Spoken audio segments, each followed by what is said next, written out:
কলেজে প্রতিনিয়ত র্যাগিংয়ের শিকার হয়ে চলেছে নতুন সব স্টুডেন্টগুলো আর জুনিয়র ব্যাচের সব ছেলেমেয়েগুলো। এই বিষয়টা নিয়ে কলেজে এক প্রকার হুলস্থুল কাণ্ড। যে কেউ প্রথমবার আসলে তাকে হয়তো সুপারম্যান সাজতে হবে, না হলে এমন কোনো শাস্তি সবার পেতে হবে যার জন্য মান সম্মান একেবারে ধুলোয় গড়াগড়ি খাবে। আর যারা র্যাগিং দিবে তারা এমন এমন স্টুডেন্ট যাদের 6 মাসে 9 মাসে একবার চেহারা দেখা যায়। আবার কেউ কেউ তো আছে কলেজে নতুন স্টুডেন্ট হয়েও নিজের ডিপার্টমেন্টে কাউকে র্যাগিং করে, তারপর শেষে র্যাগিং দিতে গিয়ে নিজেই ফাঁদে পড়ে যায়। এই র্যাগিং বিষয়টা নিয়েই ঈশানের কলেজে এক প্রকার দহরম মহরম ব্যাপার স্যাপার। আজ একে তো কাল ওকে। ঈশান প্রথম যেদিন কলেজে এসেছিল ওকেও এরকম পরিস্থিতিতে পড়তে হয়েছিল। তবে যাই হোক, সুপারম্যান অন্তত সাজতে হয়নি। তবে একটা মেয়েকে প্রপোজ করতে হয়েছিল আর বিনিময়ে পেয়েছিল গাল লাল করা একটা কষিয়ে থাপ্পড়। তারপর থেকেই এসব র্যাগিং ট্যাগিংয়ের বিপরীতে ছেলেটা একদমই পছন্দ করে না এসব। তাই বন্ধুদের নিয়ে একটি অ্যান্টি র্যাগিং সংগঠনের মতো তৈরি করেছে, যেটার মাধ্যমে অনেকেই র্যাগিংয়ের থেকে বাঁচতে পারে। আর এ বিষয়ে কেউ ঈশানদের কাউকে জানালে বন্ধুদের নিয়ে ঈশান একদম তাকে হস্তক্ষেপ করে বসে। তার উপর আবার অনার্সের লাস্ট ইয়ারের পরীক্ষা দিবে, তাই বড় ভাই হিসেবে সবাই অনেক রেসপেক্ট করে। তাই ভুলেও ওদের টিমের কিংবা ওদের সাথে যাদের ভালো সম্পর্ক তাদের সাথে এরকম করার চেষ্টাও করে না। অবশ্য ভুলবশত করে ফেললে তার বিপরীতে যে কী হয় সেটা আপনারা একটু পরেই দেখতে পাবেন। ঈশান প্রতিদিনের মতো কলেজে এসে এবার যখনই গেট দিয়ে ঢুকতে যাবে এরই মাঝখানে চোখ পড়ল নতুন কাউকে। কলেজ গেটের সামনে কয়েকটা স্টুডেন্টদের সামনে দাঁড়িয়ে আছে আর কেউ নয়, নতুন মুখ। আর যে দাঁড়িয়ে আছে সে একজন মেয়ে। মেয়ে বললে ভুল হবে, কারণ ঈশান যখন খানিকটা এগিয়ে এসে সামনে দাঁড়ালো, মেয়েটার পাশে দাঁড়াতেই বুঝতে পারলো এ তো মেয়ে না, সাক্ষাৎ কোনো পরী, যে কেউ প্রথম দেখাতেই প্রেমে হাবুডুবু খাবে, এমনকি বাসা অবধি বিয়ের প্রস্তাবও নিয়ে যেতে পারে। ঈশান কিছুক্ষণ মেয়েটার দিকে তাকিয়ে রইল। তারপর হঠাৎ করে মনে পড়ল কিছুদিন আগেই খুব বড়সড় ধরনের একটা ছ্যাঁকা খেয়েছে প্রেম ভালোবাসার মধ্যে জড়িয়ে। কথাগুলো মাথাতে আসতেই ঈশান নিজেকে স্বাভাবিক করে নিল।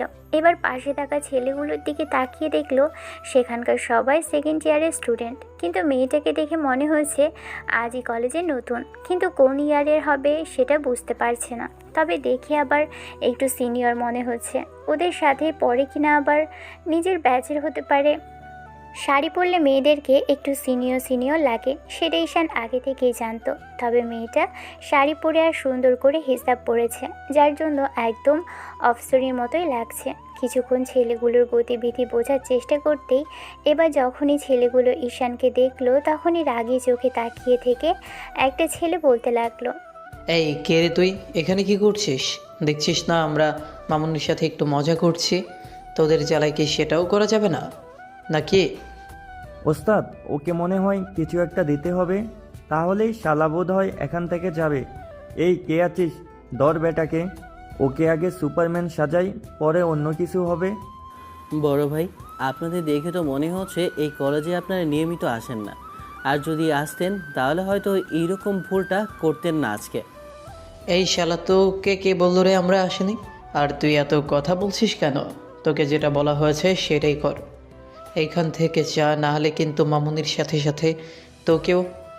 ঈশান মেয়েটার দিকে তাকিয়ে দেখলো মেয়েটা বেশ খানিকটা বিরক্তি আর অস্বস্তি নিয়ে দাঁড়িয়ে আছে, কিছু বলতেও পারছে না। ঈশান মেয়েটার দিকে তাকাতেই ভদ্রমহিলা বলতে আরম্ভ করলো, দেখ না, আমি আজকে কলেজে ফার্স্ট ডে আসলাম, কিন্তু এসেই এদের পাল্লায় পড়তে হলো। এত রিকোয়েস্ট করার পরেও কিছু বাজে বাজে কথা বলছে। আপনি ভয় পাবেন না, আপনি প্রথম আসেন আর নতুন আসেন তাতে কিছুই যায় আসে না। কলেজের এই নোংরামি আর বাজে কাজগুলো আমরা চিরতরের জন্য তো বিদায় করতে পারবো না, তবে এইগুলো রুখে দিতে পারবো। এলো রে আমাদের হিরু সাহেব, আমাদের একেবারে রক্ষে দিবে। এই তোরা দাঁড়িয়ে দেখছিস কেন? শালাকে ধর, আগে ওকে ছাঁটাই করি, তারপর মামুনিকে দেখছি। ঈশানের দিকে যে একটা ছেলে এগিয়ে আসলো আর কিছু বলতে যাবে তার আগেই ছেলেটার কান বরাবর পড়ল এক দানবীয় থাপ্পড়। থাপ্পড়ের চোটে ছেলেটা কানে হাত দিয়ে নিচে বসে পড়ল। হাতে পুরো জোর লাগিয়ে ছেলেটাকে এক থাপ্পড় মারতেই ওর কানে দফা রফা হয়ে গেল। পাশে থাকা মেয়েটা বোধহয় এবার কিছুটা সাহস পেল। অন্যদিকে ঈশান অগ্নিদৃষ্টি নিয়ে ছেলেগুলোর দিকে তাকিয়ে আছে। নিজেদের দলের কাউকে মার খেতে দেখে বাকি ছেলেগুলো উঠে দাঁড়ালো আর বলতে লাগলো, তোর সাহস তো কম না, আমাদের দলের লোককে তুই মারিস? দাঁড়া, আজকে তোর হচ্ছে। এই ধর তো বেটাকে। এরই মাঝখানে ঈশানের নাম বলে কোথা থেকে যেন একটা হকি স্টিক ছুটে আসলো ওর দিকে। সাথে সাথে ছেলেটা পিছন ফিরে হকি স্টিকটা একদম হাতে ধরে পড়ল। মনে হলো যেন বাউন্ডারি থেকে বড় একদম হাতের মধ্যে এসে পড়েছে। ছেলেগুলোকে উদম কেলানি দিতে লাগলো ঈশান। মেরে একদম মিনিট দুয়েকের মধ্যে বাকি সব কয়টাকে মাটিতে ফেলে দিল। 3-4 জন ছেলে একদম নিচে পড়ে গড়াগড়ি খাওয়ার মতো অবস্থা। অন্যদিকে মেয়েটা ছেলেটার এমন কার্যকলাপ দেখতে হয়তো ভাবছে এই মেয়েটাকে কিছু বুঝে ওঠার আগেই ওকে আজকে এমন করে সাহায্য করলো। কলেজের ফার্স্ট ডেতেই এসে এরকম একটা পরিস্থিতিতে সম্মুখীন হতে হয়েছে। পরিচয়টা জানলে হয়তো এমনটা হতো না। ঈশান সবগুলোকে মেরে শান্ত হতেই এরই মাঝে কিছু ছেলে এসে ওর পাশে দাঁড়ালো। আরও বাকিগুলোকে কলার ধরে টেনে উঠিয়ে তারপর প্রিন্সিপালের রুমের দিকে নিয়ে যাওয়ার জন্য উদ্যত হলে তখন ঈশান বলতে লাগলো, তোরা এইগুলোর জন্য ব্যবস্থা কর, আমি আসছি। সবাই চলে যেতেই ঈশান মেয়েটার দিকে ফিরল। তখন সে বলতে লাগলো, আপনাকে অসংখ্য ধন্যবাদ। কি বলে যে আপনাকে ধন্যবাদ দেব সে ভাষা আমার জানা নেই। তারপরেও যেটা করলেন তার জন্য আমি আসলেই কৃতজ্ঞ। এটা আমার দায়িত্ব, আর সিনিয়র হিসাবে এমন হেল্প আমি প্রায়ই করে থাকি। আর এসব র্যাগিং ফ্যাগিং আমার পছন্দ না, সেই জন্যই আপনাকে হেল্পটা করলাম। তারপরেও আপনাকে অসংখ্য ধন্যবাদ। আপনি না থাকলে আজকে ওরা যে কী করতো সেটা ভেবেই ভয় লাগছে। আরে ভয় নেই। আচ্ছা, আপনি কোন ইয়ারে? ঈশান কথাটা শেষ করতে পারল না, তার আগেই ক্লাসের ঘন্টা পড়লো। তখনই মেয়েটা বলতে লাগলো, পরে কোনো দিন কথা হবে, বাই, আমি আসছি। ভদ্রমহিলা যেন এক প্রকার তাড়াহুড়ো করেই সেখান থেকে পালিয়ে গেল। ঈশান বুঝতে পারল না ব্যাপারটা কী হলো। তারপরও মেয়েটা যাওয়ার দিকে তাকিয়ে রইল। তারপর ক্লাসের দিকে চলে গেল। মিনিট 5 পরে বন্ধুরা এসে পাশে বসতেই ঈশান তখন বলতে লাগলো, কী রে, ওদের ব্যবস্থা করে দিয়ে এসেছিস তো? স্যার বলতে প্রিন্সিপাল তো সবগুলোকেই টিসি দিয়ে দিয়েছে। তার উপরে মেহেদি কিছু বলবে তার আগেই ঈশান ফোন স্ক্রল করায় মনোযোগ দিল। ছেলেটা কিছু বলতে পারল না। ওরা সামনে তাকাতেই খেয়াল করলো একজন নতুন টিচার, অর্থাৎ নতুন কেউ আসার কথা ছিল বোধহয়, সেই এসেছে। অন্যদিকে ঈশান এসব জানে না, কারণ 2 দিন কলেজে আসা হয়নি। এবার বন্ধুর কথা বলা বন্ধ হয়ে গেছে দেখে নিজেও সামনে তাকিয়ে দেখলো কেউ একজন সামনে দাঁড়িয়ে আছে। এমন কিছু দেখে ছেলেটা হতভম্ব হলো, কারণ তখনকার সেই মেয়েটা, অর্থাৎ যাকে এতগুলো ছেলের হাত থেকে বাঁচালো, সেই মেয়েটাই ওর সামনে দাঁড়িয়ে আছে। ঈশান বন্ধুদের উদ্দেশ্য করে বলতে লাগলো, ব্যাপারটা কি বলতো? এই ভদ্রমহিলা এখানে কেন? নাকি আমাকে আবার ধন্যবাদ জানানোর জন্য এসেছে? ওরে না রে, উনি হচ্ছে আমাদের নতুন ইংলিশ ম্যাডাম। দেখছিস না কেমন ম্যাডাম ম্যাডাম লাগছে? তুই কি বুঝতে পারছিস না? ইংলিশ টিচার গত সপ্তাহে চলে গেছে, তাই ঠেকা কাজ চালালো। এই সপ্তাহে ম্যাথমেটিক্স টিচার, সে ইংলিশ ক্লাসটা নিত, আর আজকে থেকে উনি আমাদের নতুন ইংলিশ ম্যাডাম। কিন্তু তুই বুঝলি কি করে? শাড়ি আর হিজাব পরে আসে বলে কি তোর মনে হচ্ছে যে উনি আমাদের নতুন ইংলিশ ম্যাডাম? এমনও তো হতে পারে আমাদের সাথেই সেম ইয়ারে। ওরে না রে, ওই দেখ হরিপদ ভ্যানওয়ালা, না মনে তো থুকু ওই প্রিন্সিপাল স্যারের সাথে এসেছে, হয়তো সবার সাথে পরিচয় করিয়ে দিবে। ঈশানের বন্ধু শুভ যা যা বললো সেটাই যেন একদম ফলে গেল, কারণ ভদ্রমহিলার সাথে সবার পরিচয় করিয়ে দিল প্রিন্সিপাল। ভদ্রমহিলাকে ওদের ইংলিশ ম্যাডাম হিসেবেই ঈশানের কেন জানি বিষয়টা ভালো লাগলো না, কারণ প্রথম দেখাতেই মেয়েটাকে কেমন যেন ভালো লেগেছিল। আর অদ্ভুত ধরনের মায়া মেয়েটার ওই মায়াবী মুখটাতে আছে, যে মায়াতে মুহূর্তেই কেউ হারিয়ে যেতে পারে। ঈশান কিছুক্ষণ চুপ করে থেকে একটা ফোঁস করে নিঃশ্বাস ছাড়লো। এটা ভেবে হয়তো এত সুন্দরী একটা মেয়ে কিনা ওর কলেজের ম্যাডাম, যে কোনো চাকার হাওয়া বেরিয়ে যাওয়ার মতো বিষয়। আজকের পর হয়তো অনেক স্টুডেন্ট ম্যাডামকে লাইন মারার চেষ্টা করবে। এই জন্যই বোধহয় কলেজে এত সুন্দরী সুন্দরী ম্যাডামদের নিয়োগ করা হয়, যেন স্টুডেন্টগুলো অন্তত নিয়মিত ক্লাস করে। সবার সাথে ম্যাডাম পরিচিত হতে লাগলো। তারপর যখন ঈশানের পালা আসলো, তখন ঈশানকে দেখে ভদ্রমহিলা খানিকটা অবাক হলেও একটু মুচকি হাসলো। কী ভেবে হাসলো কে জানে। তবে ঈশানের বিষয়টা মোটেও হজম হচ্ছে না, সেটা মেহেদি বুঝতে পেরে ওকে গুতা মেরে বলল, কি বন্ধু, বিষয়টা হজম হচ্ছে না তো? আমারও প্রথমে হজম হয়নি, কিন্তু প্রিন্সিপালের রুম থেকে আসার সময় দেখলাম ভদ্রমহিলা প্রিন্সিপালের সাথে কথা বলতে গেল। তখনই কেমন সন্দেহ হয়েছিল। তারপর ক্লাসে আসতেই সন্দেহটা সঠিক হলো। যাই হোক, এখন এগুলো বাদ দাও আর পড়ালেখায় মনোযোগ দাও। ম্যাডামের দিকে নজর দিও না, সেটা কিন্তু মোটেও ভালো কথা না। ক্লাসগুলো শেষ করে সবাই ক্লাসের বাইরে আসলো।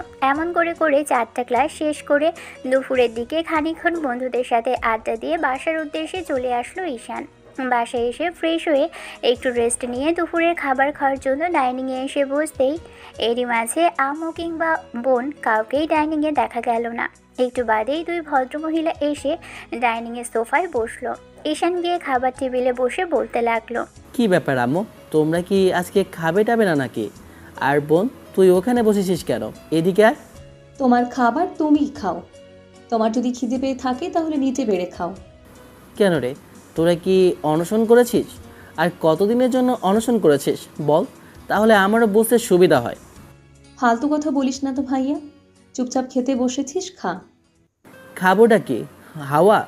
আম্মু, খাবারটা বেড়ে দাও তো, আমার খুব খিদে পেয়েছে। আমি পারবো না, তুই নিজের খাবার নিজে খা, আর না হলে বিয়ে করে আন, বউ এসে তোকে খাইয়ে দিবে। আজব তো, এর মধ্যে আবার বউ আসলো কোথা থেকে? তাছাড়া খাবার বেড়ে দিতে বলেছে, খাই তো দিতে বলিনি। খাইয়ে দেওয়ার ঘটনাটা অনেক আগেই উঠিয়ে ফেলেছ। অন্তত আমার খাবারগুলো তো দিবে, আমি নিজেই খেয়ে নেব। সেটুকুও এখন থেকে পারবো না। আগে বিয়ে কর, বিয়ে করে বউ আন, তারপরে বাদ বাকিটা দেখা যাবে। বউ এসে তোকে সোজা করবে, নিজে থেকে খাইয়ে দিবে, আর নিয়ম কারণ মেনে সব কিছু গুছিয়ে রাখবে, আর তোকেও আগলে রাখবে। আমি আর তোদের আগলে রাখতে পারছি না, আমার পক্ষে সম্ভব হচ্ছে না। ঠিক আছে, তুমি যখন রাগ করে আছো তাহলে সেটা কন্টিনিউ করো। বোন, তুই এদিকে আয়, খাবারগুলো দিয়ে যা। বোন একবার আম্মুর দিকে তাকালো। আম্মু হয়তো ইশারায় বারণ করলো। এই ঘটনা প্রায়ই ঘটে থাকে, আর এখন তো নিয়মিত হতে শুরু করেছে। সকালবেলা আব্বুর অফিস যাওয়ার সময় হয়তো ব্রেকফাস্টে নিয়ে কোনো ঝামেলা করতে পারে না, তবে আম্মু এইরকম ঝামেলা প্রায়ই করে। আর আজকেও যে বেঁকে বসে থাকবে সেটা কে জানতো। তবে আজকে যে বোনকেও সাথে নিয়েছে আম্মু, সেটা ভাবতে পারেনি ঈশান। আম্মু আর বোনকে বলেও যখন কাজ হলো না, তখন ছেলেটা এক প্রকার রাগ নিয়ে উঠে দাঁড়ালো আর বলতে লাগলো, নিকুচি করেছে খাবারে, খবরদার এরপর যেন ভুলেও আমাকে আর ডাকাডাকি না করা হয় খাবার জন্য, তাহলে কিন্তু তোমাদের খবর আছে বলে রাখলাম। আজকে একবার আব্বু বাসায় ফিরুক, এর একটা বিহিব আমি করেই ছাড়বো, আর না হলে এই বাসাতেই থাকবো না। তোকে কে থাকতে বলেছে শুনি? যে ছেলে আম্মুর কথা শোনে না, আম্মুর কথা মতো একটা বিয়ে করতে পারে না, তার বাসায় না থাকাই ভালো। বেরিয়ে যা তুই বাসা থেকে। যেদিন বিয়ে করতে পারবি, পছন্দের কাউকে হয় বিয়ে করে নিয়ে আসবি, না হলে আমরা পছন্দ করে দেব, তাকে বিয়ে করবি, সেদিন আসিস। আজব ক্যারেক্টার তো তুমি, বিয়ে বিয়ে করে পুরো মাথাটাই খারাপ করে ফেলবে দেখছি। হয়েছেটা কি তোমাদের? 25 বছর বয়সে একটা ছোট্ট ছেলেকে বিয়ে দেওয়ার জন্য উঠে পড়ে লেগেছ, মাথাটা কি খারাপ হয়ে গেল নাকি? শোনো, যদি বিয়ে দেওয়ারই হয় তাহলে মেয়েকে দাও। মেয়েকে বিয়ে দিলে সে পরের বাড়িতে চলে যাবে, কিন্তু তোকে বিয়ে করালে পরের বাড়ি থেকে আরেকটা মেয়ে আসবে। এত কথা শুনতে চাই না, তুই বিয়ে করবি কিনা বল, না হলে আজকে থেকে তোর খাবার বন্ধ। আমি আর তোর জন্য কোনো কিছু করতে পারবো না। ঠিক আছে, করতে হবে না, থাকো তোমরা। ঈশান এক প্রকার রাগ নিয়েই রুমে আসলো আর এসে ধরাম করে দরজা লাগিয়ে দিল। কিছুক্ষণ একা একাই বকবক করলো। গত মাসখানেক ধরে আমুর যেন ঈশানকে বিয়ে করানোটাই এক প্রকার মিশন হয়ে দাঁড়িয়েছে। যে কোনো সময় এইসব বিয়ের কথাবার্তা বলতে আরম্ভ করে দেয়, আর বোনও যোগ দিয়েছে তাতে। সেও বলবে একটা বিয়ে করে নিলে সব ঠিক হয়ে যাবে। বিয়ে করে নিলে যদি সব ঠিকই হয়ে যেত, তাহলে পৃথিবীর সবাই সব সমস্যার মধ্যে পড়লে বিয়েই করে নিত। ঈশান সেটা ভেবেই দীর্ঘ নিঃশ্বাস ফেলল। পেটে ক্ষুধা আর মনে এক প্রকার তুখর পরিমাণে রাগ। ঈশান আর বসে থাকতে পারল না, বাইরে গিয়ে অন্তত কিছু খেতে হবে। ওয়ালেট আর ফোন দুটো নিয়ে বাসার বাইরে গেলে দেখলো ডাইনিংয়ে এখনও আম্মু আর বোন বসে আছে। ঈশান একবার ওদের দিকে তাকালো না। বাসার বাইরে চলে যেতে গেলে হয়তো আম্মু ডাকবে ভেবেছিল, কিন্তু সেটাও করলো না। বাইরে এসে একটা চায়ের দোকান থেকে বসে থেকে চা আর বিস্কিট খেলো, কিন্তু কিছুতেই কিছু হচ্ছে না। এবার মেহেদিকে কল লাগালে ও রিসিভ করলো না। শুভকে কল করতেই বাদরটা ফোন রিসিভ করে বলতে লাগলো, কিরে বন্ধু, কি খবর? আর এই অসময়ে ফোন করলি যে? এই সময় না তুই ঘুমিয়ে স্বপ্নের মধ্যে একদম রাজকুমারীর সাথে নাচ গান করতে থাকিস? বলে আজ আবার কি হলো তোর বলতো? ফালতু কথা রাখ, আমার খুব খিদে পেয়েছে। তোদের বাসায় কি রান্না করেছে রে? বলিস কি, যে ছেলেকে ধরে বেঁধে আমাদের বাসায় আনা যায় না, আর খাওয়ার কথা বললে বাসা থেকে 10 হাত দূরে থেকে হাঁটে, সে কিনা আবার নিজে থেকে বলছে তার খিদা পেয়েছে, আমার বাসায় আসবে। ফালতু প্যাচাল পারিস না তো, আমার সত্যিই খুব খিদে পেয়েছে। আমার বোনও আমাকে খেতে দেয়নি। তো এখন বল আমি আসবো কিনা? হ্যাঁ হ্যাঁ আয়, নিজে থেকে আসতে চেয়েছিস, বারণ করতে পারি নাকি? আজ অবধি ধরে বেঁধে আনা যায়নি।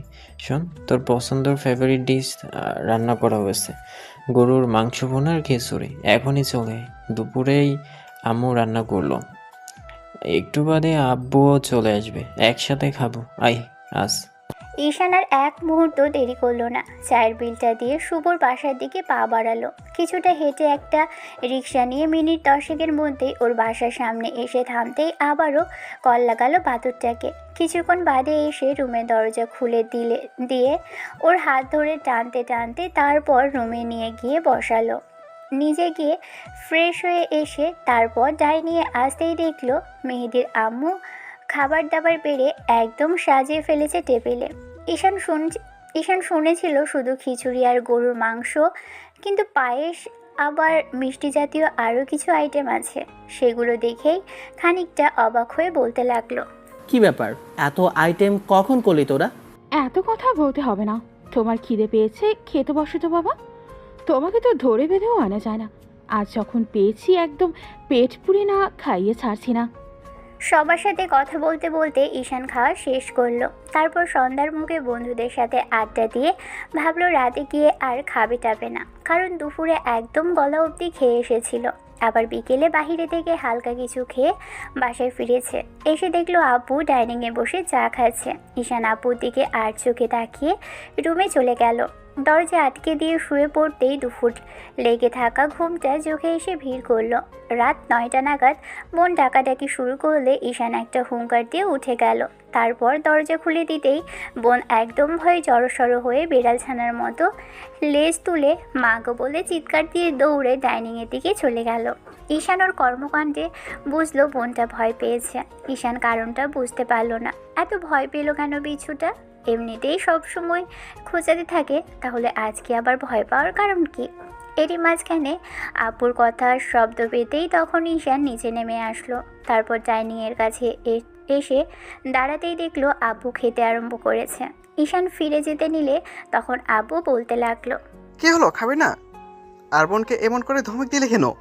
না, খিদে নেই। আর রাগারাগি কই করলাম? আমি ঘুমিয়েছিলাম, ও ডেকে তুললো তাই। খিদে নেই বললেই হলো। দুপুরের নাকি শুনলাম খাওনি।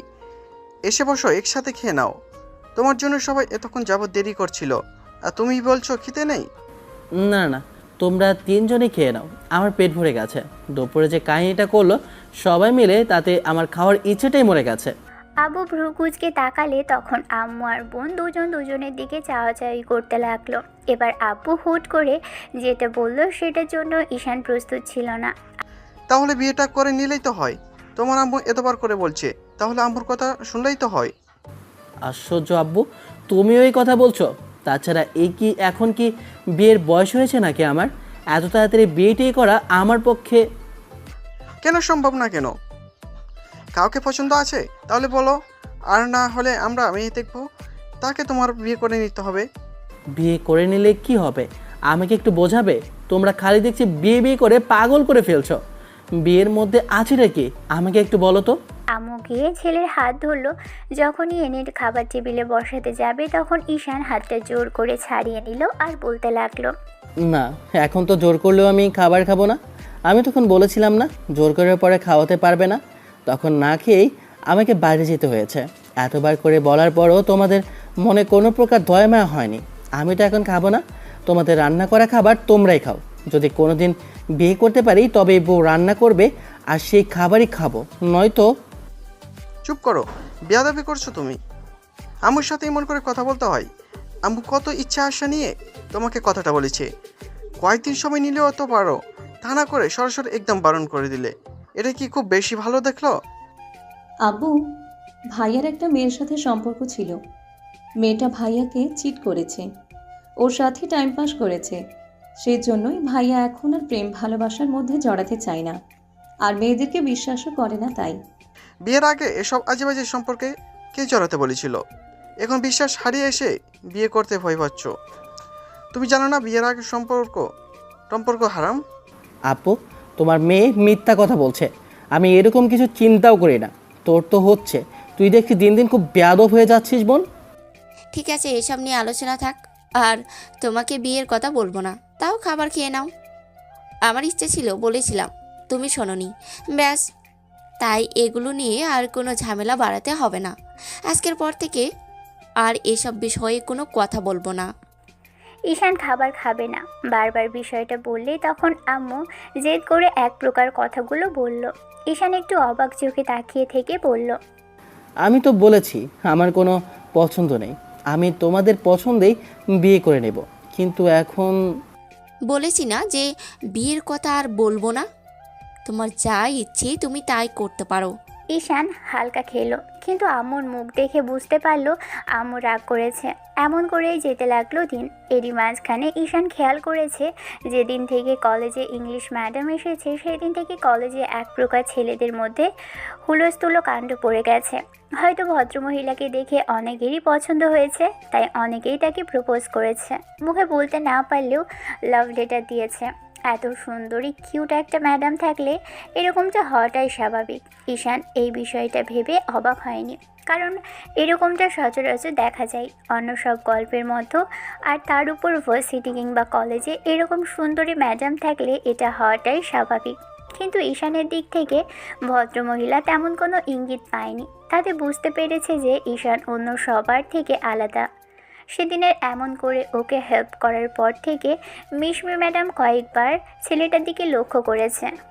আসলেই ছেলেটা সবার থেকে আলাদা, মেয়েদেরকে সম্মান করতে জানে। আর কলেজের র্যাগিংয়ের বিরুদ্ধে ওদের একটা বড় শক্তিশালী অবস্থান আছে, সেটা মিশমির মাঝে কয়েকটা ক্লাসে গিয়ে জেনে ফেলেছে। আর সবার লিডার যে ঈশান সেটা খুব ভালো করেই বুঝতে পেরেছে। তো 15 দিনের মাথায় সেদিন কলেজ ছুটির পর মিশমি রিক্সা করে বাসার দিকে ফিরছিল। মাঝ রাস্তায় আসতেই একটা বেশ বড় জ্যাম পড়ল। জ্যাম পড়তেই ভদ্রমহিলার বেশ খানিকটা বিরক্তি নিয়ে আশেপাশে তাকাতে লাগলো। খানিকটা দূরে চোখ পড়তেই দেখলো ঈশানের মতোই কেউ একজন একটা পিচি মেয়ের সাথে বসে গল্প করছে। আর মেয়েটাকে দেখে মনে হয়েছে ফুল বিক্রি করে পথশিশু। মিশমি খানিকক্ষণ সেদিকেই তাকিয়ে রইল। তারপর একটা সময় মনে হলো যে ঈশান পকেট থেকে কতগুলো টাকা বের করে মেয়েটাকে দিল। তারপর পিচিটা থেকে ফুলগুলো নিয়ে আবার ওকেই ফেরত দিয়ে দিল। এরকম সহজ সরল আর ভালো মন মানসিকতার পরিচয় সবার থেকে পাওয়া যায় না। অন্য কেউ হলে হয়তো ফুল তো কিনতই না, উল্টো তাদের সাথে বাজে ব্যবহার করত। আজকালকার সমাজে এরকমটা প্রায় দেখা যায়।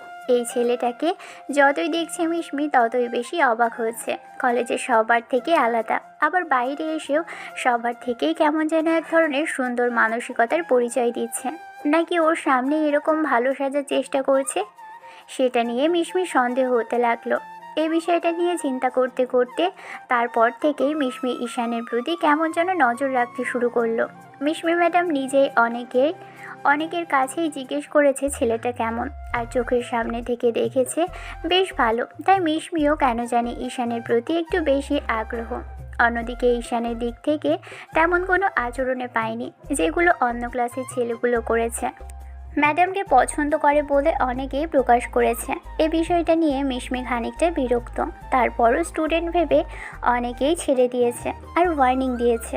ঈশান সেদিনের পর থেকে দেখতো আম্মু মুখ কালো করে রেখেছে, আর যখনই কথা বলতে যায় তখনই কেমন যেন ওকে সব সময় এড়িয়ে যায়। বিষয়টা ভেবেই ঈশান সেদিন বাসায় আসলো। এসে দেখলো প্রতিদিনের ন্যায় আম্মু খাবার বেড়ে ডাইনিংয়ে বসে টিভি দেখছে। ঈশান খাবার খাওয়া শেষ করলো, তারপর এসে আম্মুর পাশে বসলো। ভদ্রমহিলা একবারও ওর দিকে তাকিয়ে তারপর চোখ জোড়া ফিরিয়ে নিতেই ঈশান একটু হাসার চেষ্টা করলে আম্মু বলতে লাগলো, কি সমস্যা তোমার? এরকম দাঁত কেলাচ্ছ কেন? কিছু হলে বলো, আর না হলে যাও নিজের রুমে গিয়ে শুয়ে থাকো। খুব বেশি রাগ হচ্ছে না ছেলের ওপর? আমি কারো উপর রেগে নেই। তোমাদের উপর রাগ করার অধিকার কি আমার আছে নাকি? তোমরা যা ইচ্ছে তাই করবে, তাতে আমার কি? ঈশান একটু চুপ করে থেকে আম্মুর একটা হাত নিজের হাতের মুঠোয় নিল। আম্মু হাত ছাড়িয়ে নেওয়ার চেষ্টা করলে ছেলে বলতে লাগলো, আম্মু, ও আম্মু, যদি বিয়ে করি তাহলে কি তুমি খুশি হবে? আর রাগ করে থাকবে না তো আমার ওপর? বিয়ের কথা শুনে যেন আম্মুর মনটা একদম খুশিতে ভরে উঠল। সাথে সাথে আম্মু বেশ খানিকটা আগ্রহ নিয়ে বলতে লাগলো, হ্যাঁ, অবশ্যই হব। আর কখনো রাগ করে থাকবো না। বউ আসলে দেখবে সবার সেবা করছে, আমাকে আর কিছু করতে হবে না। আর তোমাদের দুই ভাই বোনকে নিয়ে কখনো টেনশনও করতে হবে না। উল্টো আরও আমি নিশ্চিন্ত হতে পারবো। ঠিক আছে, তোমার যদি এত ইচ্ছে হয়ে থাকে তাহলে যার সাথে খুশি তার সাথে বিয়ে দিয়ে দিতে পারো। আমার আর কোনো আপত্তি নেই। তারপরও আমি চাই তুমি হাসি মুখে থাকো। তোমার এই গোমরা মুখটা আমার দেখতে ইচ্ছে করে না। আম্মু ঈশানের মুখে হাজারটা চুমু দিল আর হাজারটা কথা বলতে লাগলো। ঈশান বুঝতে পারলো বিয়েতে রাজি হয়েছে বলে আম্মু কতটা খুশি। আর যদি বউ নিয়ে আসে তাহলে তো আর দেখতেই হবে না। রাতে আব্বু বাসায় আসলে আব্বুর সাথে আম্মু বিষয়টা নিয়ে কথা বলল। ঈশান কোনো কথা বলল না, শুধু দেখলো ভদ্রমহিলা কি পরিমাণে খুশি। আব্বুও অনেক বেশি খুশি হলো। আম্মু শুধু বলতে আরম্ভ করলো, বেশ, ছেলেকে যখন রাজি করাতে পেরেছো, এবার তাহলে মেয়ে দেখানোর পালা। মেয়ে কেন দেখতে হবে? তোমার বন্ধুর কোনো মেয়েটি নেই নাকি? তাদের কারোর সাথে হলেই হয়। আব্বু কিছু একটা ভাবলো, তারপর একটু হাসার চেষ্টা করে বলতে লাগলো, অবশ্যই তুমি ভালোই বলেছো। আত্মীয়তাও বাড়বে আর বন্ধুটাও শক্তি হবে। আমি আরবের সাথে কথা বলে দেখছি। বেশ কিছুদিন হলো মেয়ে বিয়ে দেওয়ার কথা বলেছে। ওর নাকি বাইরে থেকে পড়াশোনা করে এসেছে, এখন একটা কলেজের শিক্ষিকা হিসাবে নিয়োগ দিয়েছে। বেশ কিছুদিন হলো চাকরির বয়স, আর তার উপরে বড় মেয়ের বিয়ের কথা চিন্তা করেছে। আমি ওর সাথে না হয় কথা বলে দেখি। ঈশানের দিকে আব্বু তাকিয়ে কথাগুলো বললেও ছেলে থেকে বিরূপ কোনো প্রতিক্রিয়া না পেয়ে আব্বু ওকে সরাসরি বলতে লাগলো, কি হলো, তুমি কথা বলছো না যে? তোমরা যদি কোনো পছন্দ থাকে কিংবা কেউ কারোর সাথে কমিটেড থাকো তাহলে সেটা আমাকে বলতে পারো। আমি তার সাথেই তোমার বিয়ের কথা বলবো আর চেষ্টা করব তাকে বউ করে আনার। তারপর বিয়ে ঠিক হয়ে যাওয়ার পরে কিন্তু বলবো না তোমার অন্য কারোর সাথে। আব্বু, আমার অন্য কারোর সাথে কোনো সম্পর্ক নেই। তোমরা যার সাথে ইচ্ছা তার সাথে বিয়ে দিতে পারো। তবে হ্যাঁ, তোমাদের পছন্দই আমার পছন্দ। আব্বু যেন ঈশানের এমন দ্বারা কথাই শুনতে চাইছিল। ভদ্রলোক এত বেশি খুশি হলেন এক সপ্তাহ পরের ঘটনায়। ছুটির দিন বলে আব্বু বাসাতেই ছিল। ভদ্রলোক সকালবেলা হুটহাট করে বলে রাখলো আজকে কোথাও একটা মেয়ে দেখতে যেতে হবে।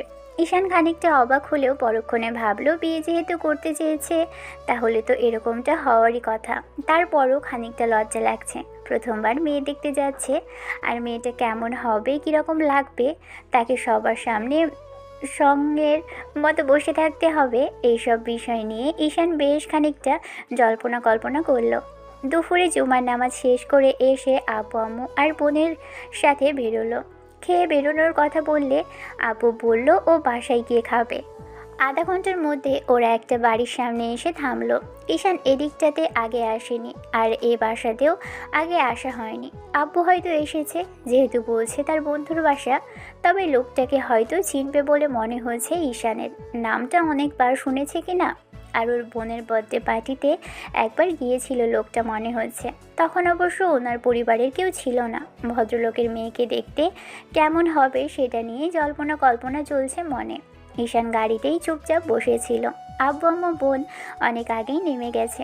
ঈশান নামছে না দেখে বোন গাড়ির দরজায় ধাক্কা দিতেই ছেলেটা দরজা খুলে বেরিয়ে আসলো। বোনের হাত ধরে বলতে লাগলো, এই যে নতুন জামাই, এবার বের হও। তোমাকে দেখে এমন মনে হচ্ছে যে তুমি আগেই জামাই হয়ে চলে এসেছো। এখন এত লজ্জা পেতে হবে না, লজ্জা পাওয়ার অনেক সময় পাবে। বোনের দিকে রাগী চোখে তাকালো ঈশান। এরই মাঝখানে আব্বুর কণ্ঠস্বর ভেসে আসতেই তাড়াহুড়ো করে এগিয়ে আসলো। তারপর সবাই মিলে গিয়ে বাসার সদর দরজায় কলিং বেল দিতেই দুবার বাজতেই দরজা খুলে গেল। এক ভদ্রমহিলাকে দেখা গেল। এই মনে হয় মেয়ের মা। দেখেই বোঝা যাচ্ছে যে খুব বেশি খুশি ওদের দেখে। হয়তো আগে থাকতেই দরজার পাশেই বসেছিল, তাই একবার কলিং বেল দিতেই খুলে দিল। ভদ্রমহিলার সাথে কুশল বিনিময় করে দিতেই ওদের ডাইনিংয়ে এনে বসতে দেওয়া হলো।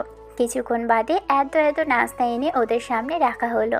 ঈশান ওদের কাজে কর্মেই বুঝতে পারলো ওরা আগ থেকে এই বিষয়টা নিয়ে প্রস্তুতি নিয়েছিল। ঈশানের খানিকটা ক্ষুধা পেয়েছিল, তাই খেতে আরম্ভ করলো। আম্মু অবাক চোখে তাকালো ছেলের দিকে। তাকালেই ঈশান বলতে লাগলো, মেয়ে দেখতে এসেছি ভালো কথা, কিন্তু বাসা থেকে না খাইয়ে এনেছো। এখন আবার বলো না যে নির্লজ্জের মতো গিলতে আরম্ভ করেছে। ঈশানের কথাতে সবাই ফিক করে হেসে দিল। অন্যদিকে মেয়ের আম্মু বলতে আরম্ভ করলো, সে কি বাবা, না খেয়ে আসবে? না, প্রথমবার এলে, আমাদের একটু আপ্যায়ন করতে দাও। তোমার খিদে পেয়েছে নিশ্চয়ই, তুমি খেতে আরম্ভ করো। আমি তোমাদের লাঞ্চের ব্যবস্থা করছি। দরকার হলে আগে লাঞ্চ করবে, তারপর না হয় বাকি কথা বলা যাবে। ভাবি, এটা সাধারণ বিষয়। আমার ছেলেটা একটু ওই রকমই। আপনি চিন্তা করবেন না তো, একটু মজা করে বলেছে ও। আপনাদের এত ব্যস্ত হতে হবে না। এরই মাঝে আব্বু বললেন মেয়ের আব্বু অর্থাৎ তার বন্ধুকে ডেকে দিতে। ভদ্রমহিলা তাড়াহুড়ো করে চলে গেল। সবাই বসে আছে। এরই মাঝখানে একজন লোক এসে দাঁড়ালেন ওদের পাশে। দাঁড়াতে আব্বু উঠে ভদ্রলোককে জড়িয়ে ধরলেন। কুশল বিনিময় করে নিতেই ঈশান ভদ্রলোককে সালাম দিল। ওনাকে দেখেই বুঝতে পারলো এই লোকটাকে আগে দেখেছে, আর যেটা ভেবেছিল সেটাই। ওর বোনের বার্থডে পার্টিতেই গিয়েছিল। আরও ঘণ্টাখানেক ভদ্রলোক আর আব্বু বকবক করলো। অন্যদিকে ঈশান বিরক্তি নিয়ে বসে রইল মুখে হাত দিয়ে। কিছুক্ষণ যাবৎ ভদ্রলোক বারবার ওর দিকে তাকাচ্ছিল। ঈশান হাঁসফাঁস করছিল। এমনিতেও সঙ্গের মতো বসে আছে না খেয়ে, তার উপর আবার ভদ্রলোক বারবার তাকাচ্ছে। তাহলে কি কোনো কমতি আছে কি না ওর মধ্যে, সেটাই এবার দেখতে ইচ্ছে করছে। তাহলে কি একবার আয়নার সামনে গিয়ে দেখবে কোনো অংশে ওকে বাজে দেখতে লাগছে কি না। এরই মাঝখানে ভদ্রলোক একটু হাসার চেষ্টা করে বলতে লাগলো, বুঝতে পেরেছি বাবা, আসলে প্রথমবার তো এরকম একটু হয়। তুমি চিন্তা করো না, আমি মিস মেয়েকে আনার ব্যবস্থা করছি। মেয়ের নামটা ঈশানের মাথার উপর দিয়ে গেল। ছেলেটা হবু শ্বশুরের কথা একটু হাসার চেষ্টা করলো। মিনিট 15 পরে এবার সেই ভদ্রমহিলা আর 15 থেকে 16 বছর বয়সী একটা মেয়ে আরেক মেয়েকে ধরে এনে ঈশানের সামনে একদম মুখোমুখি বসালো। মেয়েটা মাথা নিচু করে রেখেছে, তবে ঘোমটা দিয়ে পুরো মুখ ঢাকেনি। ঈশান মেয়েটার দিকে এখনও তাকায়নি, তবে হাঁসফাঁস করছে দেখে ওর বোন একটু গুতা মেরে বলতে লাগলো, কি হলো, এরকম হাঁসফাঁস করছিস কেন? এই হারামি দেখ, তোর হবু বউকে নিয়ে এসেছে, একবার তাকিয়ে দেখ না গাধা। ঈশান কিছুক্ষণ যাবৎ ভাবলো মেয়েটা কেমন হবে। তারপরে বারবার বোনের খোঁজাখুঁজিতেই সামনে থাকা ভদ্রমহিলার দিকে তাকালো। ব্যাস, তাকিয়ে যেন 4440 ভোল্টের একটা ঝটকা খেলো। কারণ সামনে বসে আছে স্বয়ং ভদ্রমহিলা। না মানে আসলে বলছিলাম কি, কলেজের সেই সিনিয়র মিষ্টি কিউটার পরীর মতো সুন্দরী দেখতে সেই হট ম্যাডামকে দেখে মনে হলো একে দেখার জন্যই কি তাহলে এসেছে ভেবেই গলা শুকিয়ে গেল ঈশানের। তারপর দুজনে চোখাচোখি হতেই ঈশান হঠাৎই দাঁড়িয়ে পড়ল। অন্যদিকে মিশমি ম্যাডামও অবাক চোখে ছেলেটার দিকে তাকিয়ে রইল।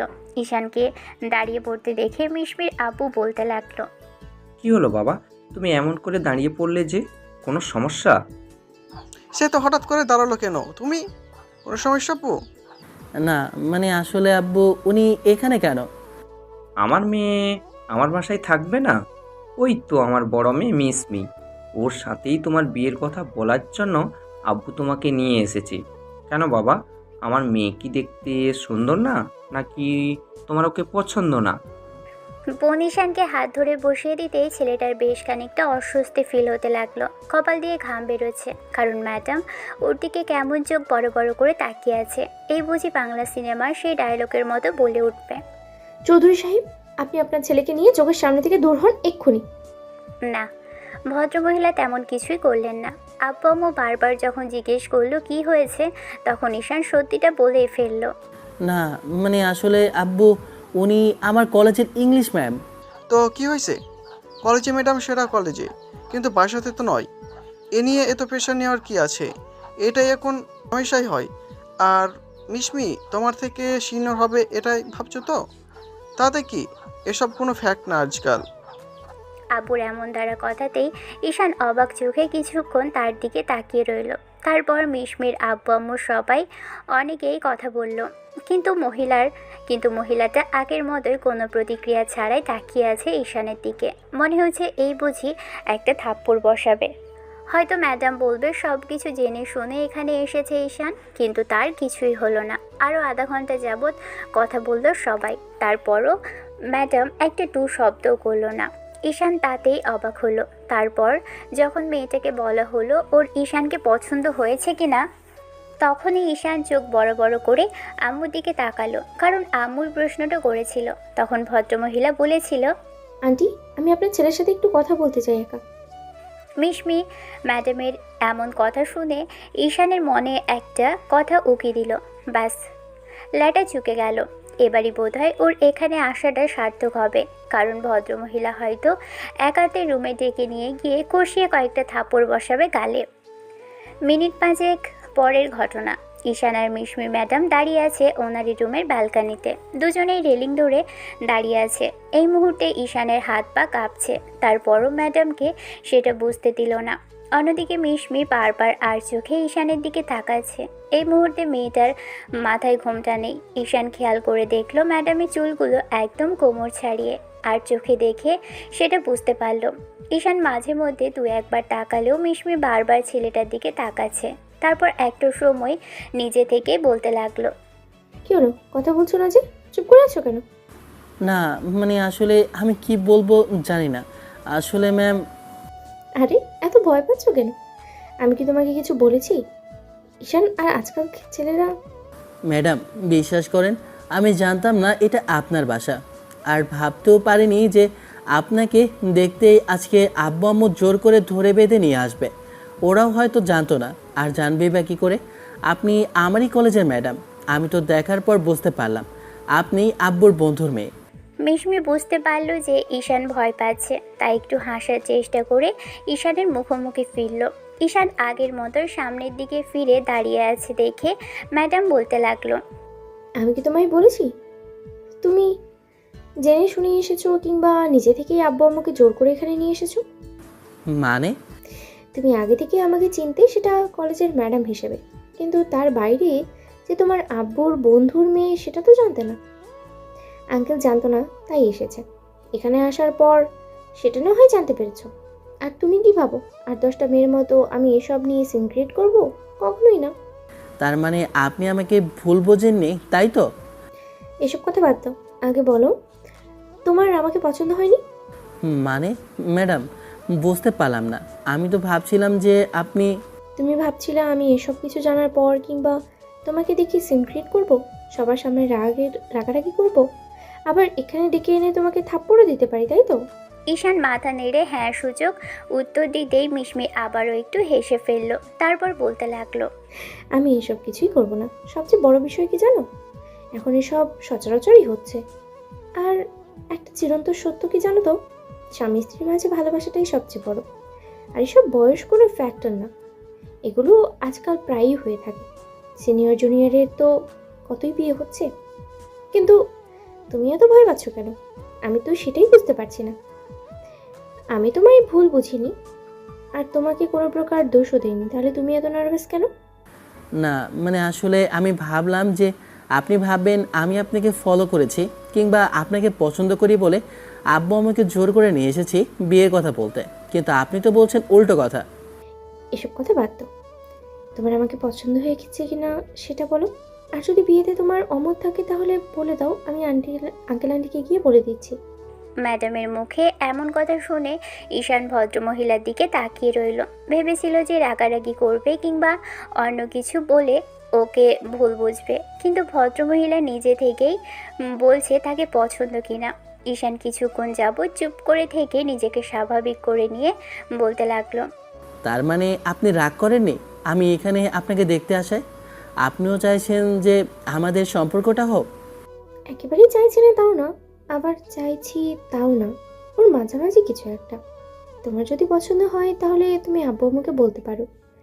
তাছাড়া তুমি আমার আব্বুর বন্ধু ছেলে, আব্বু যেহেতু চাইছে তোমার সাথে আমার সম্পর্কটা হোক, কিংবা তার বন্ধুর সাথে সম্পর্কটা আরও দৃঢ় হোক, সেই জন্য আমি অমত করছি না। কিন্তু তার জন্য তোমাকেও রাজি থাকতে হবে। কিন্তু কিন্তু তোমার গার্লফ্রেন্ড আছে, তাই তো? না না, তেমন কিছু না। আমার বিশ্বাস হচ্ছে না যে আপনি এরকম কথা বলছেন। আমি মনে হয় স্বপ্ন দেখছি।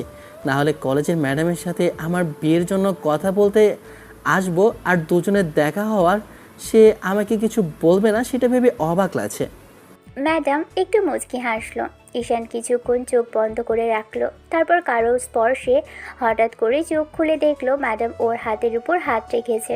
ঈশান অবাকের চরম সীমানায় পৌঁছে গেল। তারপর একটু হেসে বলতে লাগলো, বুঝছি তোমার অস্বস্তি হচ্ছে ঈশান, অস্বস্তিটা আমারও কম হচ্ছে না। তারপরে আব্বু আম্মুকে বলে একটু সময় নিতে হবে।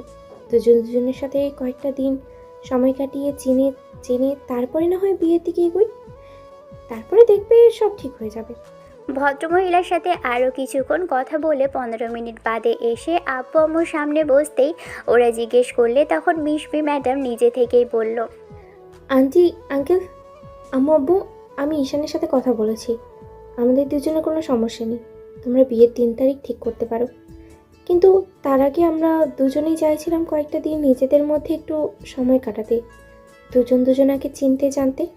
তাছাড়া মাত্র 15 দিন হলো ওর সাথে আমার দেখা হয়েছে। তারপর থেকে আমি ঈশানকে কয়েক জায়গায় দেখেছি। যতদূর পর্যন্ত দেখেছি ওর মধ্যে তেমন কোনো বাজে ধরনের স্বভাব আমি দেখিনি। তাই আরও কয়েকটা দিন আমি ওর সাথে একটু চেনা জানার জন্য হলেও সময় নিতে চাই। যাক, তোমাদের পছন্দ হয়েছে আর তোমরা এই বিষয়টাকে এড়াতে পেরেছো যে কলেজের ঈশান তোমার স্টুডেন্ট, তুমি ওর ম্যাডাম।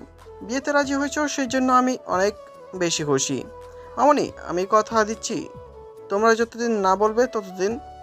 না না আঙ্কেল, এতদিন সময় লাগবে না, 1 মাসের মতো হলেই হবে।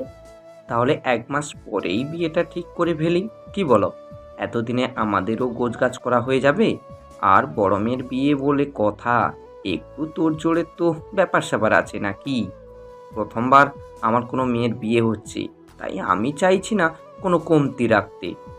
এত টাকা পয়সা, সম্পত্তি, বিষয়, আশায় সব কিছু যদি পড়েই থাকে, আর মেয়ের বিয়েতে যদি একটু আনুষ্ঠানিকতার ব্যবস্থা নাই করতে পারলাম, তাহলে কেমন হলো বলো? তোমার যা ইচ্ছে তুমি করতে পারো বন্ধু, তবে আমার বৌমাকে কিন্তু আমি নিজে সাজাবো। একবারে পা থেকে মাথা অবধি যত গহনা আর কিছু প্রয়োজন সব কিছুই আমি নিচে দেবো। এইসব বিষয় নিয়ে দুই পরিবার কথা বলতে লাগলো আর মিশমি লজ্জায় মাথা নিচু করে রাখলো। এটা ভেবে যে ওর স্টুডেন্টের সাথেই ওর বিয়েটা ঠিক হলো। আর সামনে ছেলেটা বসে ড্যাব ড্যাব করে ওর দিকে তাকিয়ে আছে। এবার বেশ খানিকটা লজ্জাও লাগছে মিশমির। ইচ্ছে তো করছে পালিয়ে যেতে। একটু আগে নিজে থেকে বলেছিল ছেলেটার সাথে কথা বলবে, আর বলেছেও, কিন্তু এখন সামনে থেকে দেখে খুব বেশি লজ্জা লাগছে। সেদিন সন্ধ্যার মুখে ওরা মিশমিদের বাসা থেকে গেল, আর যাওয়ার সময় ঈশান ম্যাডামের নাম্বারটা নিল। নিজে থেকেই দিয়েছে মেয়েটা, আর ওরটাও দিয়েছে। তাহলে কি ম্যাডাম ওর প্রতি আগ্রহ আছে? সেটা ভেবেই পাচ্ছে না ছেলেটা। 2 দিন পরের ঘটনায় ঈশান সেদিন কলেজে আসলো আর জানতে পারলো গতকাল ম্যাডামও নাকি কলেজে আসেনি। ঈশান এবার বন্ধুদের থেকে বিষয়টা জানার পর একটু মুচকি হাসলো।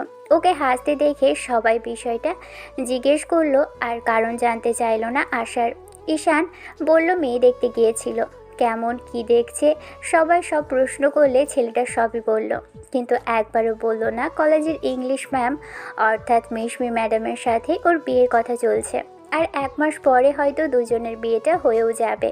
আর মেয়েটা নিজে থেকেই রাজি হয়েছে। আজ আবার দুপুরে লাঞ্চের পরই আবার 2টো ক্লাস আছে, তাই একটু লেট করেই কলেজে এসেছিল ঈশান। সবাই মিলে ক্যান্টিনে গেল আড্ডা দিতে, কিন্তু ঈশান বলল ও একটু পরে আসবে। এরই মাঝখানে ম্যাডামের নাম্বার থেকে কল আসলে রিসিভ করলো। ভদ্রমহিলা ওকে বলতে লাগলো, কোথায় তুমি? কে বলছেন? তোমার হবু বউ। হবু বউ কথাটা শোনার সাথে সাথে ঈশান হক চুকিয়ে গেল। তাড়াহুড়ো করে নাম্বারের দিকে তাকাতেই দেখলো মিশমি ম্যাডাম লেখা। ঈশান একটু হাসার চেষ্টা করে বলল, ক্লাস থেকে বের হচ্ছে, তখন ভদ্রমহিলা বলতে লাগলো, একটু ক্যান্টিনে আসো, তোমার জন্য আমি নিজ হাতে রান্না করেছি, একসাথে খাবে দুজনে। বিয়ের কথা শেষ হতে না হতেই যে ভদ্রমহিলা এরকম নিজে থেকেই ওর সাথে যোগাযোগ করবে, ওর প্রতি এরকম খেয়াল রাখবে কিংবা ওর জন্য রান্না করে আনবে, ঈশান সেটা ভাবতেও পারেনি। অন্য সব গল্পের মতো ভেবেছিল এই গল্পেও ম্যাডাম অত্যন্ত রাগী হবে, কিন্তু না, সেটা তো হয়নি। উল্টো মনে হয়েছে বেশ রোমান্টিক হবে। ঈশান মিনিট 2 হেঁটে ক্যান্টিনে আসতেই দেখলো মিশমি ম্যাডাম একদম কর্নারের একটা টেবিলে বসে আছে। এবার পাশে তাকাতে ঈশানের মনে হতে লাগলো, এবার যদি বন্ধুরা ম্যাডামের সাথে দেখে ফেলে তাহলে তো সন্দেহ করতে দুবার ভাববে না।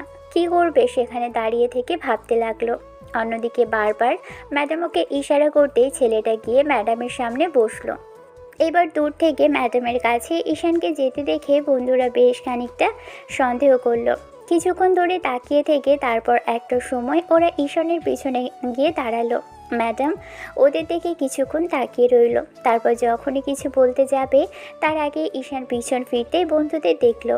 ওরা সব অবাক চোখে ওর দিকে তাকিয়ে আছে। ঈশান কিছু বলার আগেই ম্যাডাম ওদেরকে বসার জন্য বলল। সবাই বসতে না চাইলেও ম্যাডাম বেশ কয়েকবার রিকোয়েস্ট করতেই বন্ধুরা পাশে বসলো। ব্যাস, ঈশানের খাওয়ার দফা হয়ে গেল। ঈশান বন্ধুদের দিকে বারবার তাকাচ্ছে, ওরা তো রাগি চোখে তাকিয়ে আছে অনেক আগে থেকেই। বিষয়টা বুঝতে পেরে এবার ম্যাডাম একটু মুচকি হেসে বলতে লাগলো, তোমরা হয়তো অবাক হচ্ছ যে তোমাদের বন্ধু আমার সাথে কেন। এতদিন যাবৎ তোমরা বন্ধুর থেকে কোনো প্রকার আমার বিষয়ে সিগন্যাল পাওনি, তাহলে আজকে হঠাৎ এমন কেন, তাই তো? আসলে 2 দিন আগেই তোমার বন্ধু তার সপরিবারে আমাদের বাসায় গিয়েছিল আমাকে দেখতে। ম্যাডামের এমন তারা কথা শুনে শুভ খক খক করে কেসে উঠল। ম্যাডাম ওর দিকে পানির বোতল এগিয়ে দিলে ছেলেটা ঢকঢক করে পানি খেয়ে নিল। ম্যাডাম একটু মুচকি হেসেই বলতে লাগলো, আমি বুঝতে পারছি তোমরা বুঝতে পারছো না আমি কি মিন করছি। আসলে তোমার বন্ধুর সাথে আমার বিয়ের কথা চলছে, আর মাসখানেক পরেই তোমাদের ভাবি হব আমি। ম্যাডামের থেকে এরকম কথা শুনে সবাই হাঁ করে কিছুক্ষণ ওনার দিকে তাকিয়ে রইল। ম্যাডাম সবার জন্য খাবার অর্ডার করলো। ঈশানের এমন চোখে বড় বড় করে তাকিয়ে থাকা দেখে এবার ভদ্রমহিলা ওদের সবাইকে উদ্দেশ্য করে বলতে লাগলো, তোমরা কিছু মনে করো না, আসলে আমি তোমাদের বন্ধুর জন্য একটু রান্না করেছিলাম। এরপর যদি আবার রান্না করি তাহলে তোমাদের সবার জন্যই রান্না করে আনবো। আর তুমি খাচ্ছ না কেন? এরকম চোখ বড় বড় করে দেখার সময় অনেক সময় আছে, সারাটা জীবন তো দেখার জন্যই পাবে। ভদ্রমহিলার এরকম ব্যবহার দেখে ঈশান বুঝতে পারছে ম্যামের খুব বেশি আগ্রহ এই বিয়েটা নিয়ে। তাহলে সত্যিই কি ম্যাডাম ওকে পছন্দ করে? ঈশান বিষয়টা নিয়ে ভাবতে আরম্ভ করলো। খাওয়া দাওয়া শেষ করে ভদ্রমহিলা ক্লাস করানোর জন্য চলে যাওয়ার সময় একটু মিষ্টি করে হেসে গেল। সবাই ঈশানের দিকে কিছুক্ষণ রাগী চোখে তাকিয়ে রইল। তখন ঈশান বিষয়টা ওদের বলতেই ওরাও বুঝতে পারলো ছেলেটা পরিস্থিতির শিকার। তবে ঈশান বিয়েতে রাজি, আর ম্যাডামের এরকম সৌন্দর্যের কাছে বিয়েতে রাজি হতে ছেলেটা বাধ্য হয়েছে। 15টা দিন এরকম করেই চলল। এরই মাঝে মিশমি প্রতিদিন ঈশানের সাথে কথা হয়েছে রাতে।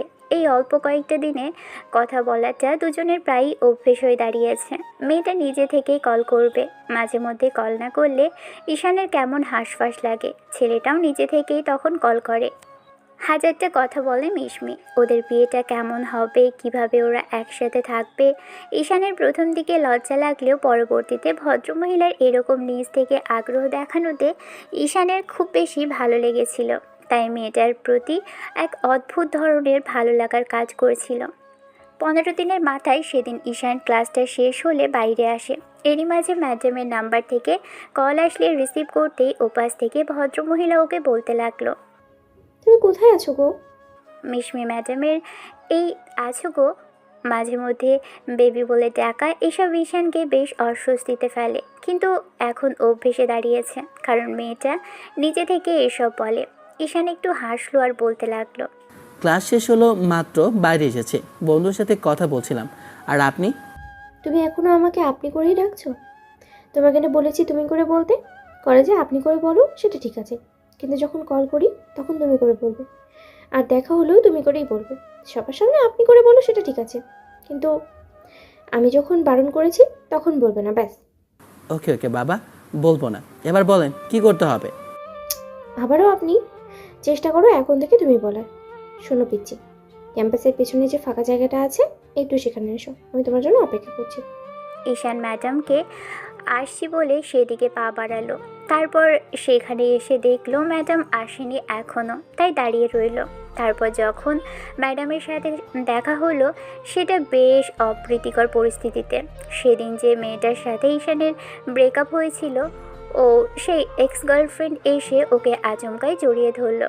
এরকম একটা পরিস্থিতিতে ঈশান নিজেকে যখনই ছাড়িয়ে নিতে যাবে আর ভাবলো যে ম্যাডাম এরকম করেছে কিনা, তখনই সর্বনষ্ট হলো। কারণ তৎক্ষণাৎ ম্যাডাম এসে ওদের সামনে দাঁড়ালো। কিছু বুঝে ওঠার আগেই এবার ভদ্রমহিলা এমন কিছু দেখে বলতে লাগলো, বাবা, এখানে এই মুহূর্তে এসে তো আমি মনে হয় অন্যায় করে ফেললাম, অনেক বড় ঝামেলা করে ফেললাম।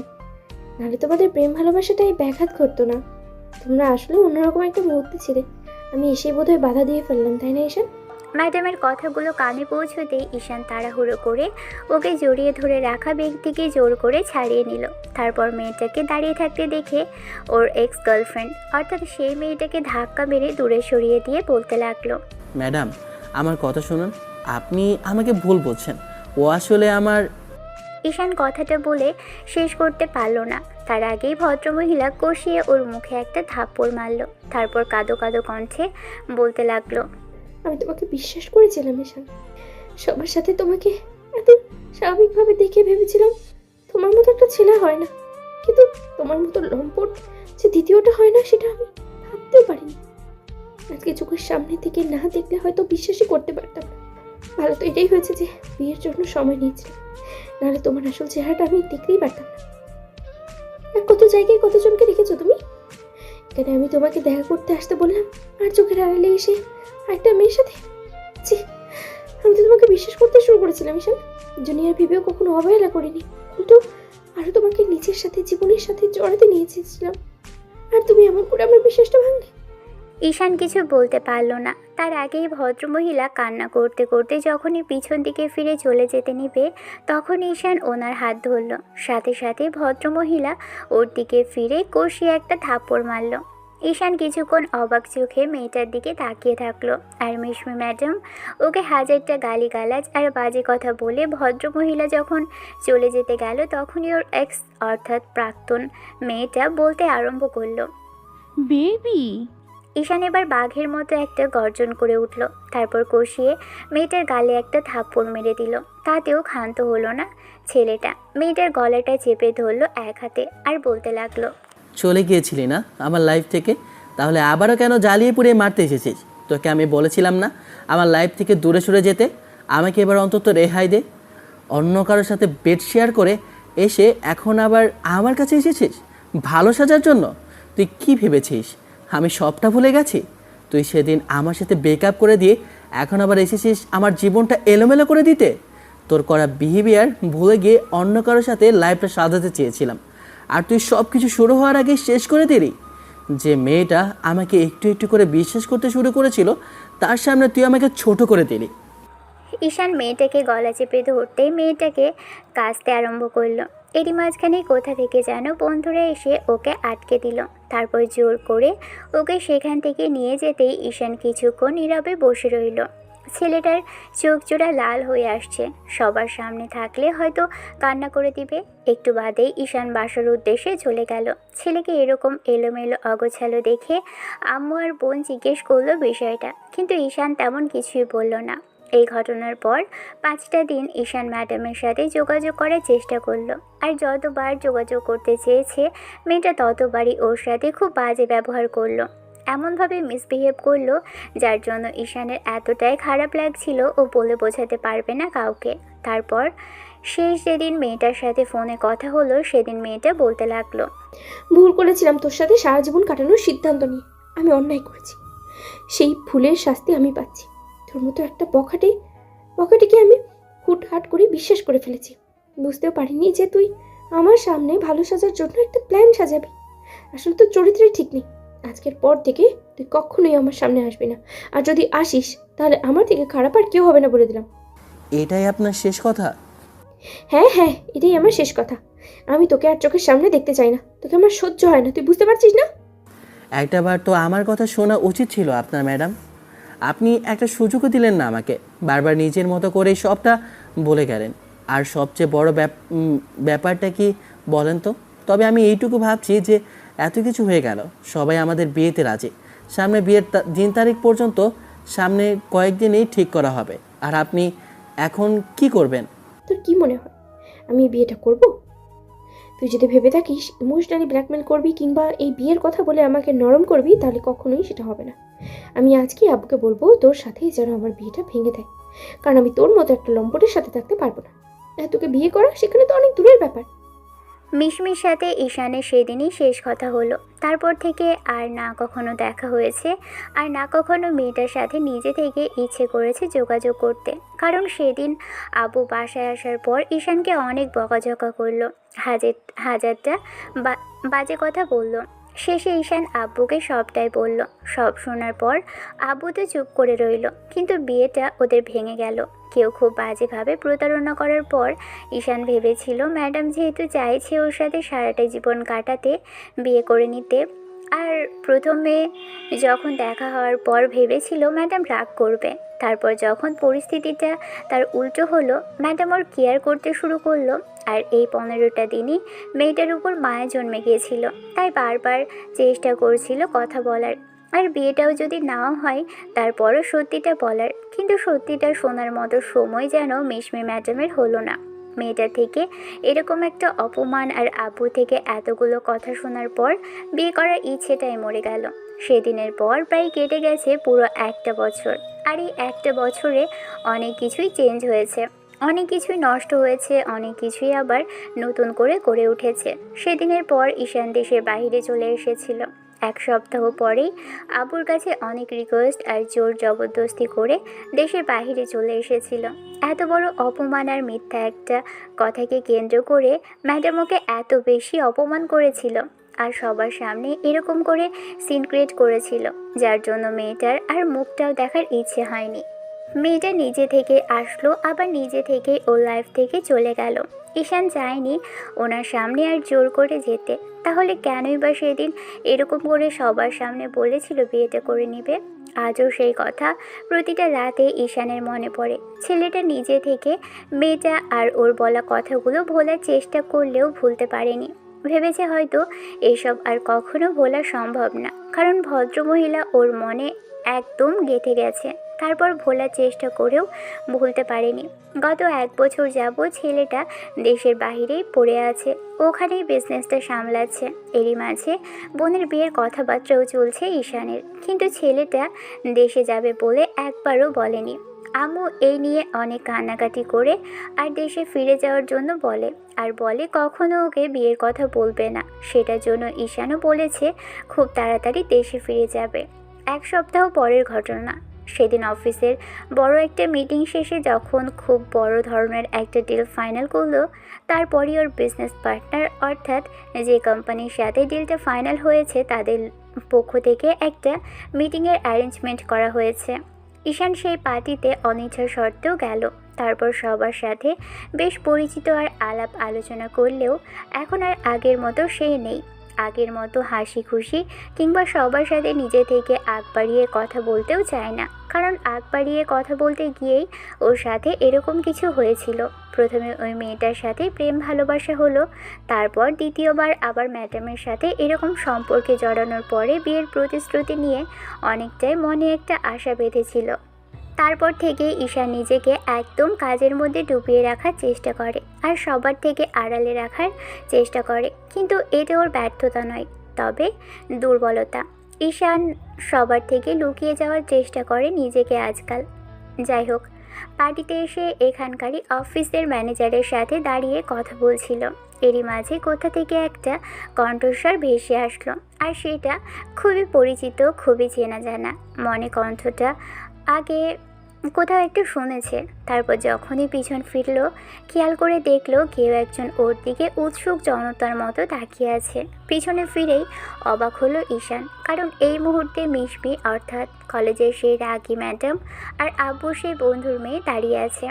ঈশান একটু অবাক হলেও কোনো কথা বলল না। ম্যানেজারের সাথে কথা বলার জন্য যখনই আবার ওনার দিকে ফিরে মনোযোগ দিবে, তখনই ভদ্রমহিলা নিজে থেকেই বলল, কেমন আছো ঈশান? জি আলহামদুলিল্লাহ ভালো। আর আপনি? আমিও ভালো আছি। ঈশান আবারও ম্যানেজারের সাথে কথা বলে মনোযোগ দিলে এবার মেয়েটা কিছু বলার জন্য হাঁসফাঁস করতে লাগলো। ঈশান বিষয়টা বুঝতে পেরে এবার ম্যানেজারকে উদ্দেশ্য করে বলল, আপনি একটু যান, আমি একটু পরেই বের হব, তখন আপনাকে ডেকে নেব। ঈশানের কথাতে ভদ্রলোক চলে গেল আর ঈশান ভদ্রমহিলার দিকে ফিরে একবার তাকিয়ে তারপর অন্যদিকে ফিরে বলতে লাগলো, আপনি এখানে যে? যাই হোক, আপনি মনে হয় কিছু বলতে চাইছেন। মিশমি ঈশানের সাথে অনেক কথাই বলার চেষ্টা করলো, কিন্তু ছেলেটা এড়িয়ে যাওয়ার চেষ্টা করলো। শেষে মিশমি ওকে সেদিনের বলা কথাগুলোর জন্য সরি বলল, আর তাতেই ঈশান অবাক হলে তখন একটু তাচ্ছিল্য করে হাসার চেষ্টা করে বলল, হোয়াট? কিসের জন্য সরি? সেটাই তো বুঝতে পারলাম না ম্যাডাম। আমার ভুলের জন্য। ভুল? কিসের ভুল?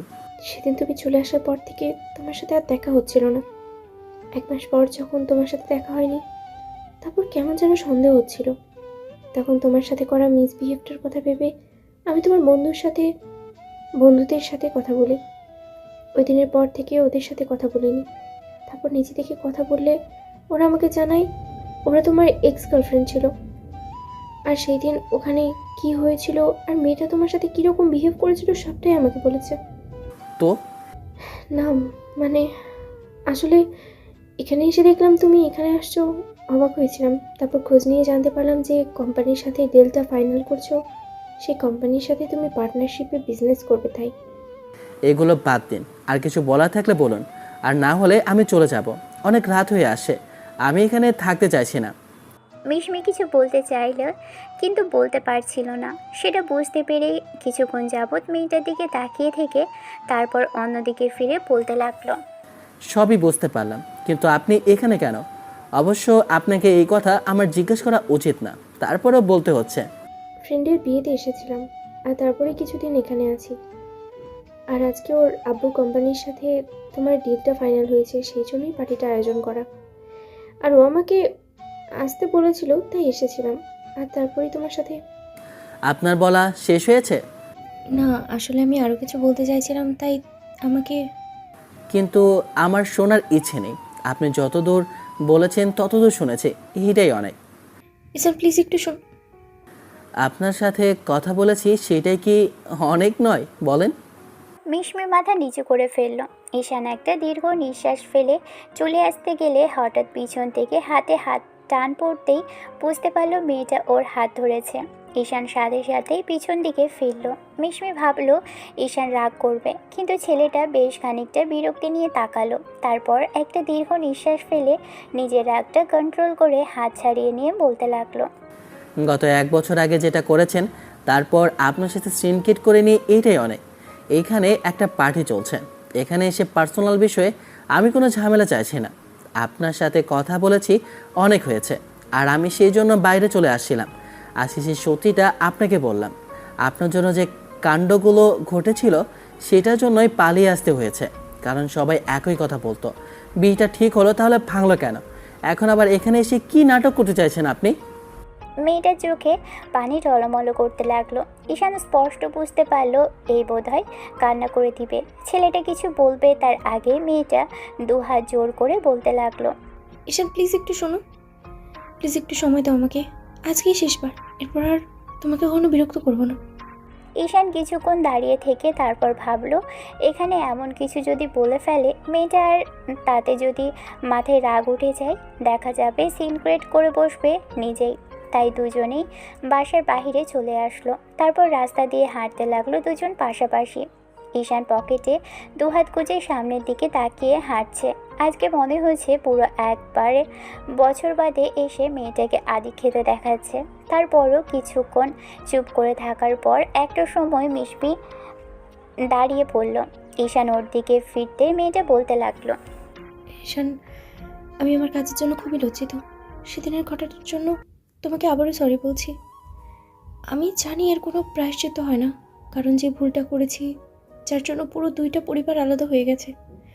সেদিন তোমার আব্বুর সাথে আমার আব্বুর কোনো কথা হয়নি। সব কিছুর জন্য আমি দায়ী।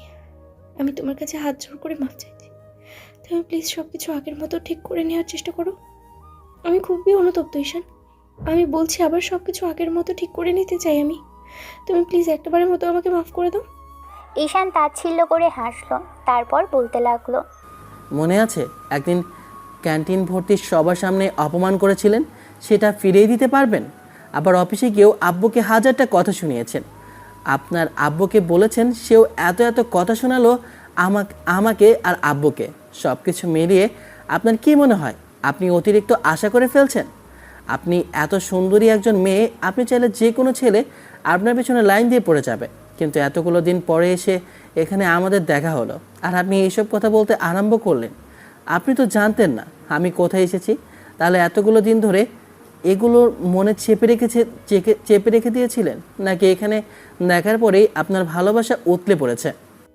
আমি ভেবে রেখেছিলাম তোমার সাথে যখন দেখা হবে তখন থেকেই আমি তোমাকে সরি বলে দেবো আর সব কিছু ঠিক করার কথা বলবো। আসলে তোমার বন্ধুদের কাছ থেকে সবটা শোনার পর থেকে অনুতপ্ত, তাই তো অফিসে গিয়েও আঙ্কেলের কাছে মাফ চেয়েছি। বাসায় গিয়ে আন্টিকে অনেকবার রিকোয়েস্ট করেছি তোমার নাম্বারটা দেওয়ার জন্য, একটু কন্ট্যাক্ট করবো তোমার সাথে সেই জন্য, কিন্তু উনি দেননি। অনেকবার মাফ চেয়েছি, তারপরেও আন্টি বলেছে যদি তুমি মাফ করে দাও, তুমি যদি সব কিছু ঠিক করে নিতে চাও তাহলে ওদের আর কোনো আপত্তি নেই। কিন্তু আমার আপত্তি আছে। আমি চাই না আপনার সাথে কোনো কিছুই ঠিক করে নিতে। আমি চাই জান, আমি খুব করেছি, আমি ভুল করেছি। আমার সত্য জন্ম নেওয়া অনুভূতিগুলোকে না বুঝে আর তোমার কথাগুলো না শুনেই সেদিন নিজের হাতে শেষ করে দিয়েছি। যখন একটু একটু করে কষ্ট পাচ্ছিলাম আর তুমি চলে আসার পর থেকে বুঝতে পেরেছি আমি অন্যায় করেছি, আমার ভুল হয়েছে। আমাকে একটাবারের মতো সুযোগ দাও, আমি কথা দিচ্ছি আমি সব কিছু ঠিক করে দেবো, আর কখনো অবিশ্বাস করবো না তোমায়। প্লিজ বিলিভ মি ঈশান। কিন্তু আমি বিশ্বাস করতে চাই না আপনাকে, আর বিশ্বাসের কথা আসেই বা কেন? কারণ আমি তোমাকে ভালোবাসি, আর পুরো একটা বছরে আমি বুঝে গেছি এই কয়েকটা দিনের জন্য তুমি আমার অনেকটা কাছে চলে এসেছিলে। আমার এতটা কাছে কোনো ছেলে আসতে পারেনি, আমি আসতে দেইনি ঈশান। তোমার অনুপস্থিতি আমাকে বুঝিয়েছে আমি এই পিচ্চিটাকে ভালোবেসে ফেলেছিলাম, আমি বুঝিনি তখন। প্লিজ আমাকে মাফ করে দাও, একটাবার সুযোগ দাও আমাকে প্লিজ ঈশান। আপনার কি মনে হচ্ছে যে আপনি একটু বেশি আবদার করে ফেলছেন না? এত কিছুর পরেও আপনার কি মনে হয় না যে আমি আপনার সাথে শৃঙ্কিত করে নিয়ে সেটাই অনেক নয় কি? আপনি কি বলেছিলেন সেদিন, মনে নেই আপনার?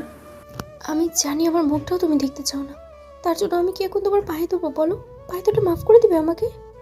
ঈশান হাসার চেষ্টা করলো, তারপর কপালে চুলকে বলতে লাগলো, একটা বিষয় জানেন তো, আমরা ভুল আর অন্যায়গুলো তার সাথে করি যাকে একটা সময় ভালোবেসে ফেলবো, আর তাকেই দূরে সরিয়ে দেই যাকে ছাড়া আমাদের চলবে না। আপনিও ঠিক তাই করেছিলেন। এখন বুঝতে পারছেন সব কিছু ঠিকঠাক ছিল, সবই ঠিক চলছিল, মাঝখান থেকে আপনার সামান্য একটা ভুল বোঝাবুঝির কারণে এত বড় একটা দূরত্ব তৈরি হলো দুই পরিবারের মধ্যে। তখন কি একটাবার মনে হয়নি যে আমার কথাটা একবার আপনার শোনা উচিত ছিল? একটাবার শুনলে আপনার কি খুব বেশি ক্ষতি হয়ে যেত সেদিন? হতো না, তাই না? তারপর আমার বন্ধুদের নিজে থেকে জিজ্ঞেস করলেন, আমার খবরাখবর নিলেন, কারণ তখন আপনার অনুভূতিগুলো উতলে উঠেছিল। তাহলে আমি যে বলতে চাইছিলাম তখন খুব বেশি খারাপ হতো? আমাকে একটু বলতে দিলে ম্যাডাম? আমি বুঝতে পারছি তুমি এখন আমার উপরে রাগ করেই সব বলছো, আর তুমি কষ্ট পেয়ে তারপরে দেশ ছেড়ে চলে এসেছো, সেটা খুব ভালো করেই বুঝতে পারছি। আমাকে বলো কি করতে হবে, তারপর আমি সব কিছু ঠিক করে দিতে চাই। আমি তোমায় খুব বেশি ভালোবেসে ফেলেছি যে ঈশান। মিশমির এমন ধারা কথাতে ঈশান অট্ট হাসতে লাগলো।